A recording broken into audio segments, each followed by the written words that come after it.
Good day everyone! Welcome back to my YouTube channel. So today's video guys, another video ang i-share ko sa inyo. So ngayon guys, magmumukbang po tayo.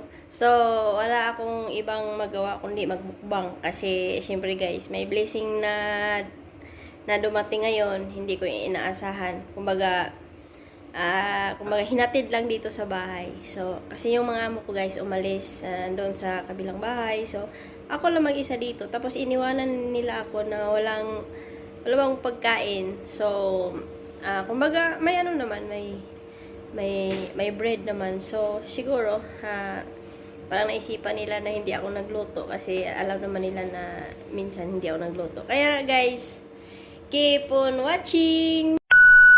A few moments later. So, ayan guys, inilipat. Ito po yung guys, galing po to. Hindi ko alam kung ano man to siya guys, parang gi-order sa akong among lalaki. So, sakit ng ilong ko kasi may sinus ako.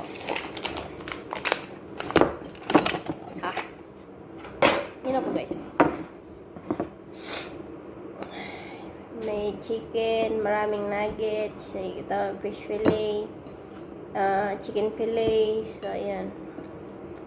Yeah guys, kain na tayo. Let's go! One eternity later. Hi guys, so ito pala yung sauce niya guys. Ito yung red is, ano to siya, manghang.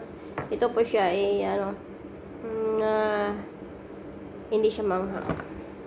Ayan guys. Sa totoo lang guys, hindi ko ito maubos kasi minsan nga isang dito at saka isang yung manok, enough na guys. Pero yung favorite ko talaga guys ay yung pakpak ng manok. Ayan guys, saglit lang guys kasi yung ilong ko napakasakit at saka napakakati kasi may sinus kasi ako. Ayan guys. So guys, kain tayo. Yung ipares ito guys ay bread.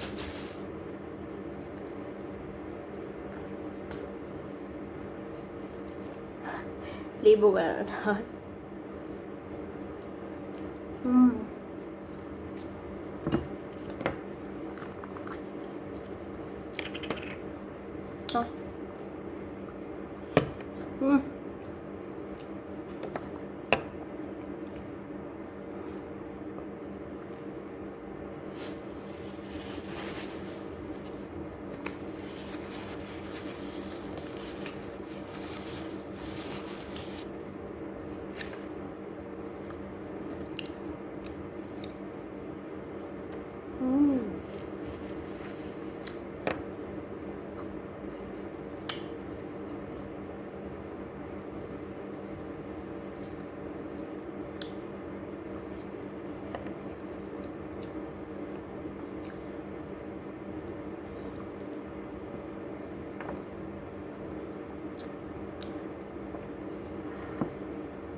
Sa parte ng manok guys, yung favorite ko is wings at saka yung Adidas.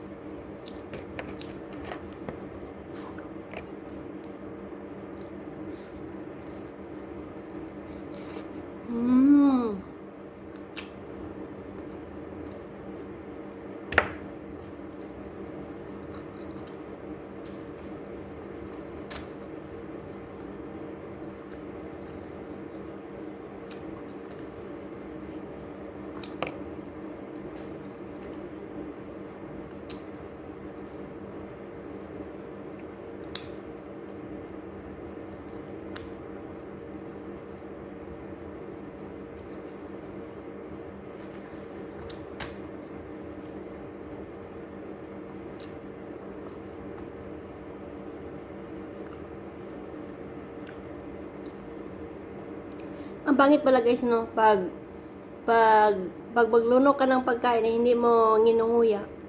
Pangit pala. Minsan kasi guys, hindi ko nginunguya yung pagkain kasi masakit yung ngipin ko dito. Tapos dito, may surgery ako dito sa ngipin.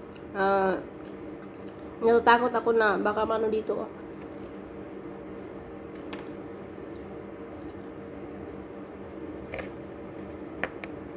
Tapos, masakit pag dito guys, kasi yung wisdom tooth ko, kakalabas lang. Ang kunti lang talaga ay masakit. Minsan, hindi ko ginunguya yung mga pagkain. Ang pangit maglunok ng pagkain na hindi ginunguya.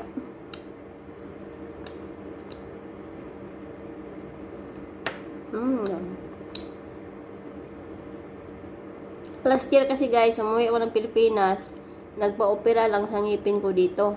Kasi, yung ngipin ko guys, 5 anesthesia, tsaka nabunot.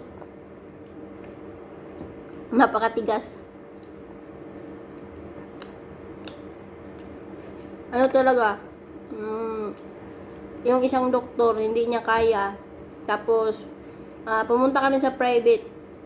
Yun na, nabunot siya. Pero yung yung gastos namin, umabot ng 12K. Last year.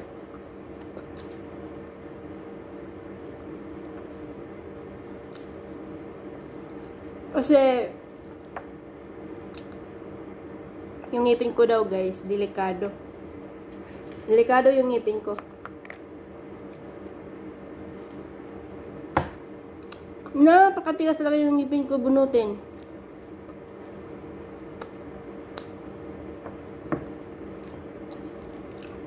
Gano pa nga to guys, dito oh. X-rayhan pa. 3 beses siya gi-x-rayhan kasi yung dito na sa hindi siya maklaro. Tapos doon sa x-ray talaga na hole ng ngipin ko, kumbaga wala silang copy, pinipicturan ko lang. So, gi-x-rayhan yung ngipin ko dito, dalawa, 1 by 1. Kaya nga, nahirapan yung doktor.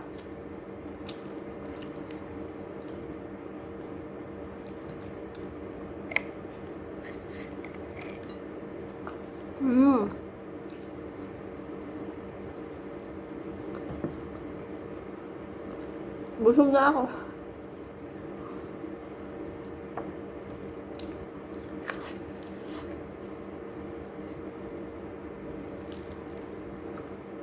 Hindi kasi ako mahilig sa mga ganito.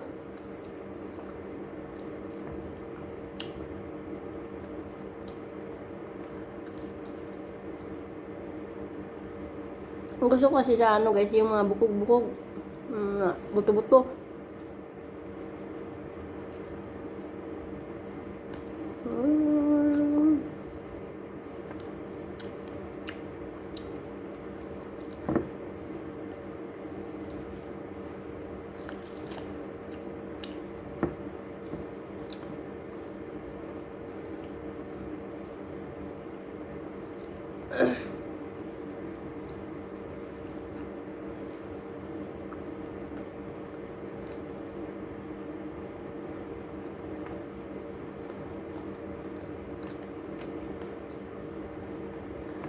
Magluluto sana ako ngayon ng ng tuna with vegetable. So, pagod nga ako tapos tinawagan ako na hindi daw magluto. Kasi hatiran nila akong pagkain.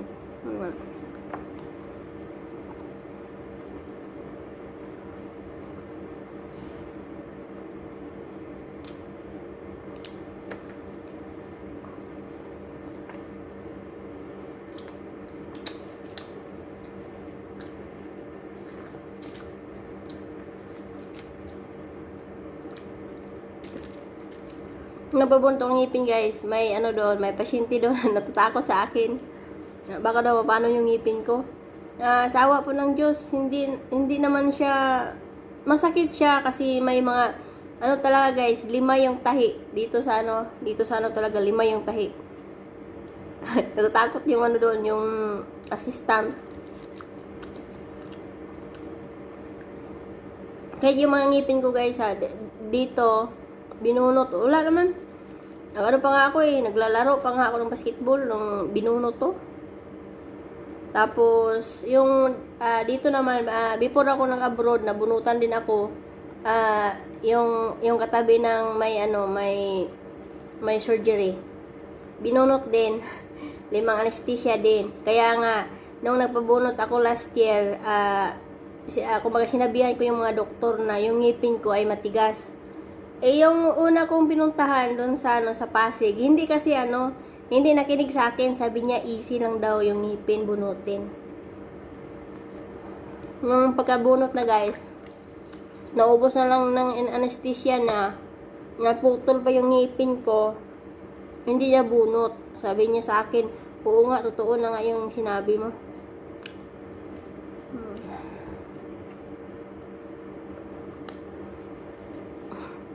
Busog na ako guys, hindi na kaya.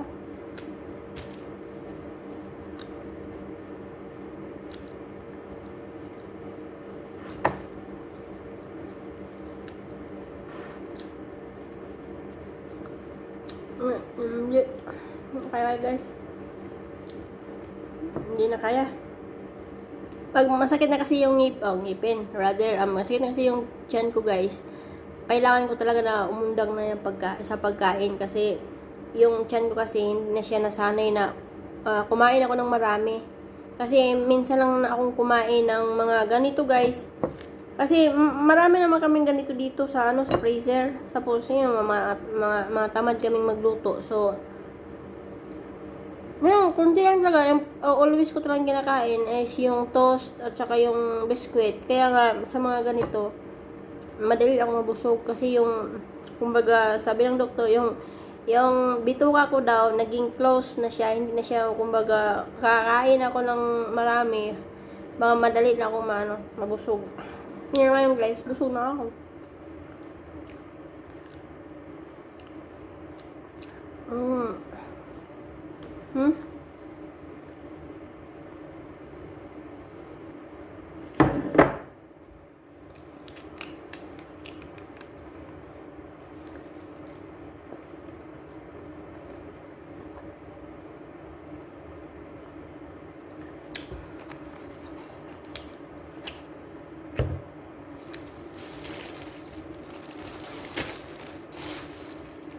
So guys, tapos na kumain. Thanks for watching and don't forget to like, subscribe, and hit the notification bell para update kayo sa mga video. Kaya guys, thanks for watching. See you next video. Bye!